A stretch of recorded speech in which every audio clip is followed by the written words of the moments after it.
How would you describe the last few years for the whole family? Very hard indeed. But for him, it was absolute agony. It was torture for him. It was hard for us to sit back and see him deteriorate. But you know, we were fighting the fight with him. It was what we could do for him. You know, it was his wish. You know, people have said, you know, how could you support him? But then how could I not support him when it was what he wanted so much? When we heard that the High Court had said he couldn't ask a doctor to end his life, you stood next to him, and both he and you said that you were prepared to go all of the way. You'd spoken to your solicitor about that.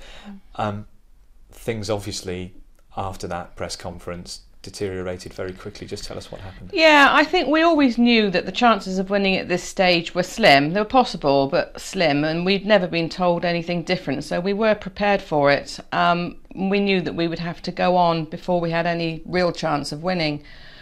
But I think he had just raised his hopes so much, I mean, probably out of proportion, and he said this, he said he hadn't been prepared for the emotional side of it for him, and he was just absolutely devastated. He was, I mean, you know, I hadn't realised he was that devastated, quite honestly. And it was the day after that he said to me that the fight had just gone. He said he just couldn't take it anymore.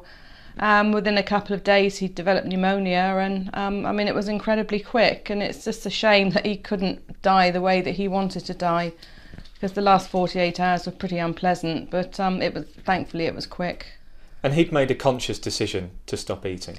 He had. When the doctor came on the Monday morning, he said that he needed antibiotics, and Tony refused the antibiotics. He'd made up his mind that he wasn't going to, you know, fight it anymore. And it was at this point that he said no more eating and drinking. He hadn't actually eaten for a couple of days, but that was, I think, because he just didn't feel well enough. But I think it was probably on the Monday morning that he actually stopped all fluids, which was the thing that would really, you know, see him off. But it was the pneumonia that got him. He just didn't see any point in taking any more fluids in. He always said that maybe knowing that he could end his life when he wanted would be enough to keep him going.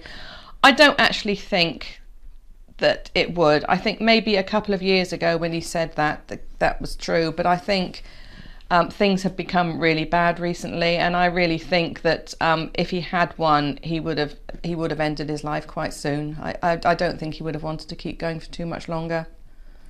And in terms of that decision having been no from the court, in terms of the way that he died in the end, how do you assess that whole difficult campaign? Was it worthwhile? Oh yeah, definitely.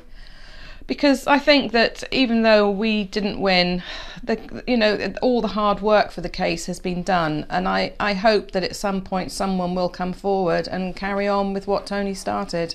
You know, I think that maybe we were just a bit too soon, I don't know, but this is certainly not the end of the campaign, and I do hope that someone, you know, takes it up.